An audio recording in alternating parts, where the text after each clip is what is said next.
Hello student, इस video में types of solution का डिस्कस करेंगे। इसके पहले वाले वीडियो में हम लोग solution, solvent, solute, aqueous solution और नॉन एक्वस सॉल्यूशन का डिस्कशन किए थे। तो आज हम लोग देखते हैं टाइप्स ऑफ सॉल्यूशन। ये सॉल्यूशन कितने तरह का है। सॉल्यूशन मुख्य रूप से तीन तरह के हैं। आपका एक है, पहला है लिक्विड सॉल्यूशन, दूसरा सॉलिड सॉल्यूशन, तीसरा गैसियस सॉल्यूशन। ये तीनों सॉल्यूशन में फिर तीन तीन हो जाएंगे।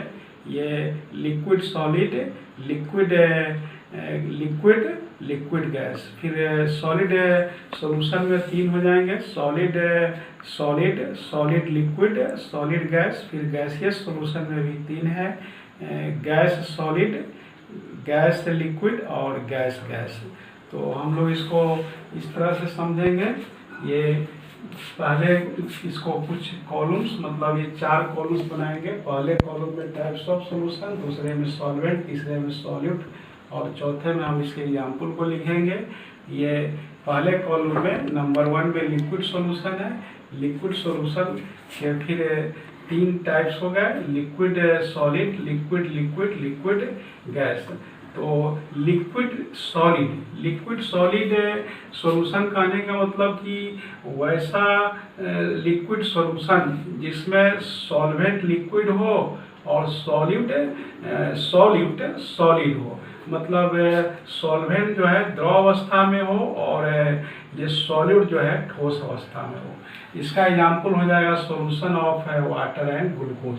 जैसे जल में हम लोग ग्लूकोज को मिलाकर सॉल्यूशन तैयार करते हैं, तो उसमें वाटर जो है आपका लिक्विड स्टेट में है और ग्लूकोज जो है सॉलिड स्टेट में है। तो यहाँ पर ये आपका वाटर सॉल्वेंट हो जाएंगे और ग्लूकोज जो है सॉलिड है। मतलब लिक्विड सॉलिड सॉल्यूशन का एग्जाम्पल हम कह सकते हैं solution of water and glucose. और दूसरा आपका है liquid liquid, liquid liquid solution कहने का मतलब वैसा सॉल्यूशन जिसमें सॉल्वेंट लिक्विड हो और सॉल्यूट भी लिक्विड हो। मतलब दोनों लिक्विड ही स्टेट में हो तो उसको लिक्विड लिक्विड सॉल्यूशन कहेंगे। इसका एग्जाम्पल हम लिख सकते हैं, ये solution of water and alcohol, मतलब जल में अल्कोहल का विलयन। Solution of water and milk ये भी कह सकते हैं, क्योंकि ये वाटर लिक्विड है, अल्कोहल भी लिक्विड है, वाटर लिक्विड है, मिल्क भी लिक्विड है। तो लिक्विड लिक्विड सॉल्यूशन का एग्जाम्पल हम लिखेंगे solution of water and alcohol. Third है आपका liquid gas. Liquid gas solution कहने का मतलब वैसा सॉल्यूशन जिसमें सॉल्वेंट लिक्विड स्टेट में हो और सॉल्यूट जो है गैसियस स्टेट में। इसका एग्जाम्पल आपका कोल्ड ड्रिंक हो जाएंगे। जैसे हम लोग इसको ठंडा पेय पदार्थ कहते हैं, जैसे स्प्राइट है, कोको कोला है, थम्स अप है, ये सभी कोल्ड ड्रिंक है जिसमें लिक्विड और कार्बन डाइऑक्साइड गैस पैक रहते हैं। कार्बन डाइऑक्साइड गैस होने के कारण ही जो है उसमें प्रेशर बनते हैं। तो ये जो है से एग्जाम्पल हो जाएंगे कोल्ड ड्रिंक आपका लिक्विड गैस का। तो ये तीन ठो होगा लिक्विड सॉल्यूशन में। फर्स्ट होगा लिक्विड सॉलिड, दूसरा है लिक्विड लिक्विड, तीसरा है लिक्विड गैस। लिक्विड सॉलिड का एग्जाम्पल हो गए वाटर एंड ग्लूकोज का मिक्सचर। लिक्विड लिक्विड का हो जाएगा वाटर एंड अल्कोहल का मिक्सचर और लिक्विड गैस का एग्जाम्पल हो जाएंगे कोल्ड ड्रिंक। और हम लोग देखेंगे सॉलिड सॉल्यूशन। सॉलिड सॉल्यूशन कहने का मतलब वैसा सॉल्यूशन जिसमें सॉल्वेंट आपका सॉलिड स्टेट में हो और सॉल्यूट जो है वह सॉलिड भी हो सकता है, लिक्विड भी हो सकता है, गैस हो सकता है। इसको भी तीन पार्ट्स में बांटे हैं, तीन भाग में। पहला हो जाएगा ये सॉलिड सॉलिड, मतलब वैसा सॉलिड सॉल्यूशन जिसमें सॉल्वेंट सॉलिड स्टेट में हो और सॉल्यूट भी सॉलिड ही स्टेट में हो। मतलब दोनों ठोस ही हो, मतलब विलायक भी ठोस हो, विलय भी ठोस हो। इसका एग्जाम्पल हम कह सकते हैं एलॉय, मतलब मिश्र धातु, या आप यह भी कह सकते हैं solution of copper in gold. Solution of copper in gold मतलब सोना में कॉपर का विलयन। ये स्टेनलेस स्टील इसके एग्जाम्पल हो जाएंगे। क्योंकि स्टेनलेस स्टील भी जो है से वह प्योर मेटल नहीं है, वह भी जो है से आपको ये कार्बन, सिलिकॉन और ये आयरन से बने हुए हैं। तो इस तरह से उसमें ये सभी जो है सॉलिड स्टेट में ही है। तो हम सॉलिड सॉल्यूशन का example solution of copper in gold लिख सकते हैं। दूसरा है solid liquid. Solid liquid solution कहने का मतलब है वैसा सॉल्यूशन जिसमें आपका सॉल्वेंट सॉलिड स्टेट में हो और सॉलिड जो है लिक्विड स्टेट में हो। इसका एग्जाम्पल हम सोडियम अमलगम बोल सकते हैं। सोडियम अमलगम मतलब सोडियम Na और Hg का मिक्सचर। जो सोडियम जो है Na जो है सॉलिड स्टेट में होता है और Hg जो है आपका लिक्विड स्टेट में है। तो सॉलिड लिक्विड सॉल्यूशन का एग्जाम्पल है सोडियम अमलगम। आपका थर्ड है solid gas. Solid gas solution means वैसा solution, those solution in which solvent is solid state and solid is in gaseous state। मतलब सॉल्वेंट सॉलिड स्टेट में हो और solid जो हो गैसियस स्टेट में हो। मतलब वैसा विलयन जिसमें विलायक ठोस हो और विलय जो है गैसियस अवस्था में हो। इसका एग्जाम्पल हो जाएगा mixture of PD and H2। PD मतलब platinum and H2 means hydrogen. मतलब PD और हाइड्रोजन के मिक्सचर को हम लोग सॉलिड गैस के एग्जाम्पल के रूप में लिख सकते हैं। इसमें PD जो है सॉलिड स्टेट में है और हाइड्रोजन जो है गैसियस स्टेट में है। इस तरह से ये हम लोग लिक्विड सॉल्यूशन, सॉलिड सॉल्यूशन देखें। अब हम लोग देखेंगे गैसियस सॉल्यूशन। गैसियस सॉल्यूशन का मतलब वैसा सॉल्यूशन, वैसा विलयन जिसमें सॉल्वेंट जो हो, मतलब ऑलवेज जो है सॉल्वेंट ऑलवेज गैसियस स्टेट में हो और ये सॉलिड की जो स्टेट है वह वेरी करे, सॉलिड हो, लिक्विड हो, गैस हो। जिसे इसको भी हम 3 पार्ट्स में बांटे। पहला है gas solid solution. Gas solid solution कहने का मतलब वैसा सॉल्यूशन जिसमें सॉल्वेंट गैस हो और सॉलिड स्टेट में हो, ठोस अवस्था में हो। मतलब वैसा विलयन जिसमें विलायक गैस हो और विलय ठोस अवस्था में हो। इसका एग्जाम्पल डस्ट इन एयर, हवा में धूलकण। देख रहे हैं आप, एयर में जो डस्ट है वह डस्ट जो है सॉलिड है और एयर जो है गैसियस स्टेट में। तो हम कह सकते हैं गैस सॉलिड सॉल्यूशन का example air in dust. Dust हवा में डस्ट है जिसमें डस्ट जो है आपका सॉलिड स्टेट में है और एयर जो है गैसियस स्टेट में है। दूसरा gas liquid.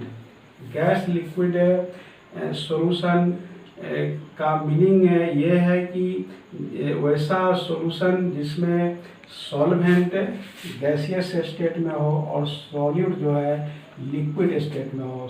Gaseous liquid solution. इसका एग्जाम्पल हम लिख सकते हैं mixture of chloroform and nitrogen. मतलब क्लोरोफॉर्म और नाइट्रोजन का मिक्सचर। इसमें क्लोरोफॉर्म आपका लिक्विड है और नाइट्रोजन जो है गैसियस स्टेट में है।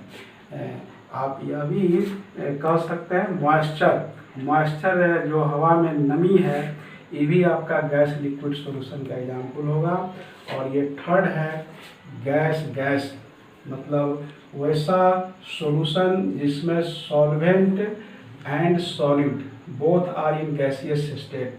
मतलब दो solution in which solvent and solid both are in gaseous state which is known as gas solution। इसका एग्जाम्पल हम लिख सकते हैं mixture of CO2 and O2। मतलब कार्बन डाइऑक्साइड एंड ऑक्सीजन का मिश्रण। इस तरह से ये टाइप्स ऑफ सॉल्यूशन में मेन रूप से आपका 3 हुआ, liquid solution, solid solution, gaseous solution. ये सॉलिड सॉल्यूशन में 3 हो गए, liquid solid, liquid liquid gas. Liquid solid कहने का मतलब the liquid solution in which solvent is in liquid and solid is in solid state. Liquid solution means दो solution in which solvent is liquid and solid is liquid. मतलब both are in liquid state. और third है liquid gas. Liquid gas solution means those solution in which solvent is liquid but solid is in gaseous state।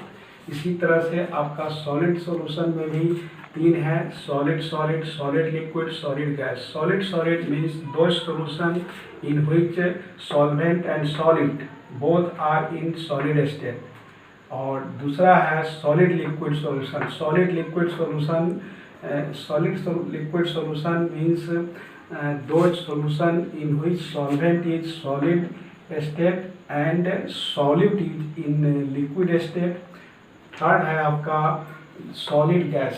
solid gas solution means those solution in which solvent is solid state and solute is in gaseous state। इस तरह से ये liquid solution, solid solution हुए। और third है आपका gaseous solution. Gaseous solution भी तीन पार्ट्स में है, gas solid, gas liquid, gas gas. Gas solid solution means दो solution in which solvent is in gaseous state and solid is in solid state. Second आपका gas liquid. Gas liquid means gas liquid solution means दो solution in which solvent is gaseous state and solid is in liquid state. इस तरह से ये फिर third है gas gas. Gas gas solution. Gas gas solution means दो solution in which solvent and solid both are in gaseous state. तो इस तरह से ये टाइप्स ऑफ सॉल्यूशन देखे। इसके बाद हम लोग को इसमें पढ़ना है कंसंट्रेशन ऑफ सॉल्यूशन, उसके अंतर्गत मोलैलिटी, मोल फ्रैक्शन, ये आपको वेट परसेंटेज, ये volume percentage, weight volume percentage. लेकिन उनसे पहले हम लोग पहले देखेंगे मॉलिक्यूलर वेट। मॉलिक्यूलर वेट कैसे निकालेंगे, मॉलिक्यूलर वेट का डिफिनीशन क्या होगा। अब हम लोग देखेंगे मॉलिक्यूलर वेट। मॉलिक्यूलर वेट का मतलब होता है अनुभार या आणविक द्रव्यमान। आणविक द्रव्यमान क्या है, किसी यौगिक में उपस्थित विभिन्न परमाणु के द्रव्यमान का जोगफल उसका आणविक द्रव्यमान कहलाता है। हम इसको ऐसे कह सकते हैं कि the sum of atomic weight of different element present there compound is known as molecular weight ना। The sum of atomic weight of different element present there compound is known as molecular weight. अर्थात किसी compound में उपस्थित विभिन्न परमाणु के द्रव्यमानों का जोगफल उसका आणविक द्रव्यमान कहलाता है।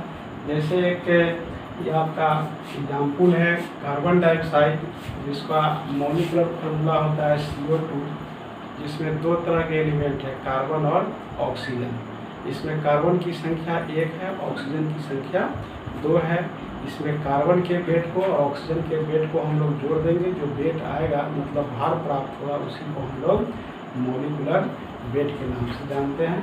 इसका डिफिनीशन हम इस तरह से लिखेंगे, the sum of atomic weight of different element present there compound is known as molecular weight. Example में इसे हम फर्स्ट बताए हैं कार्बन डाइऑक्साइड, जिसका मॉलिक्यूलर फॉर्मूला CO2 है।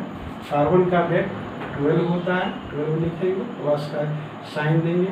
ऑक्सीजन का वेट 16 होते हैं, 16 लिख देंगे। इसकी संख्या 2 है मतलब 2 है, इसको 2 से मल्टीप्लाई करेंगे। इस तरह से इसका टोटल वेट जो है 44 ग्राम आता है। मतलब कार्बन डाइऑक्साइड का मॉलिक्यूलर वेट आपका 44 ग्राम हुआ। इस तरह से नेक्स्ट एग्जाम्पल सोडियम हाइड्रोक्साइड है, जिसका मॉलिक्यूलर फॉर्मूला होता है NaOH। NaOH में Na है, O है और H है। इनके वेट को हम जोड़ देंगे, जो वेट प्राप्त होगा उसी को हम मॉलिक्यूलर वेट के नाम से जानेंगे। इसका जैसे Na की जगह पर हम 23 लिखेंगे, O के जगह पर 16, H के जगह पर 1। ये तीनों का सम 40 ग्राम है। मतलब सोडियम हाइड्रोक्साइड का मॉलिक्यूलर वेट 40 ग्राम है। इसी तरह से ये नेक्स्ट एग्जाम्पल शुगर, जिसका मॉलिक्यूलर फॉर्मूला C12H22O11। मतलब कार्बन 12 है, H22 है, O11। कार्बन का वेट 12 पुट करेंगे, इसकी संख्या 12 है, इसे 12 मल्टीप्लाई कर देंगे, फिर प्लस का साइन देंगे। हाइड्रोजन का वेट 1 डालेंगे, इनके नंबर 22 है, 22 से मल्टीप्लाई कर देंगे, फिर प्लस का साइन देंगे। ओ का वेट 16 है और इसकी नंबर 11 है, इसलिए 11 से मल्टीप्लाई कर देंगे। इस तरह से इसका वेट का सम आता है 342 ग्राम, अर्थात शुगर का मॉलिक्यूलर वेट है 342 ग्राम। अब हम लोग एक तो ये देखेंगे ग्राम मॉलिक्यूल। अब हम लोग देखेंगे ग्राम मॉलिक्यूल। ग्राम मॉलिक्यूल का मतलब होता है ग्राम अणु। ग्राम अणु क्या है? किसी यौगिक के आणविक द्रव्यमान को ग्राम में व्यक्त करना ही ग्राम अणु कहलाता है। इसको हम इंग्लिश में ऐसे कहेंगे, the molecular weight of compound express in term of gram is known as gram molecule. Gram molecule निकालने का आपका फॉर्मूला है given mass of compound by molecular weight of compound. हम लोग लिखेंगे when molecular weight of compound express in term of gram is known as gram molecule. Gram molecule बराबर है given mass of compound by molecular weight of compound. मतलब जिस compound का gram molecule निकालना हो उसकी दी गई मात्रा में उसके अनुभार से अगर भाग दे दिया है तो ग्राम मॉलिक्यूल की संख्या निकल जाएगी। जैसे आपका एक क्वेश्चन है, calculate number of gram molecule in 88 gram of CO2। इसका मीनिंग हुआ CO2 मतलब कार्बन डाइऑक्साइड के 88 ग्राम में कितने ग्राम मॉलिक्यूल होंगे। आगे दिया हुआ है इफ C बराबर 12 O बराबर 16, मतलब कार्बन का वेट 12 दिया हुआ है, ऑक्सीजन का वेट 16 दिया हुआ है। सबसे पहले हम लोग लिखेंगे given mass of CO2। Given mass of CO2 88 ग्राम, मतलब CO2 की दी गई मात्रा 88 ग्राम है। फिर हम लोग मॉलिक्यूलर वेट ज्ञात कर लेंगे, जैसा कि हम लोग पढ़े हैं। मॉलिक्यूलर वेट ऑफ CO2 बराबर है 12 प्लस 16 इंटू 2 इक्वल टू आपको 44 ग्राम होंगे, मतलब CO2 का मॉलिक्यूलर वेट 44 ग्राम है। इस तरह से हमको CO2 का गिवन मास भी मालूम है, मॉलिक्यूलर वेट भी मालूम है, तो हम लिखेंगे नंबर ऑफ ग्राम मॉलिक्यूल बराबर given mass by molecular wait. मतलब गिवन मास की जगह 88 लिख देंगे और मॉलिक्यूलर वेट की जगह 44 लिखेंगे। इस तरह से 88 को 44 से डिवाइड करेंगे तो 2 आएगा। इसका आंसर हो जाएगा 2 ग्राम मॉलिक्यूल। इस तरह से ये हम लोग पढ़ा ये मॉलिक्यूलर वेट, ग्राम मॉलिक्यूल और टाइप्स ऑफ सॉल्यूशन। अब नेक्स्ट वीडियो में आगे हम कंटिन्यू करेंगे।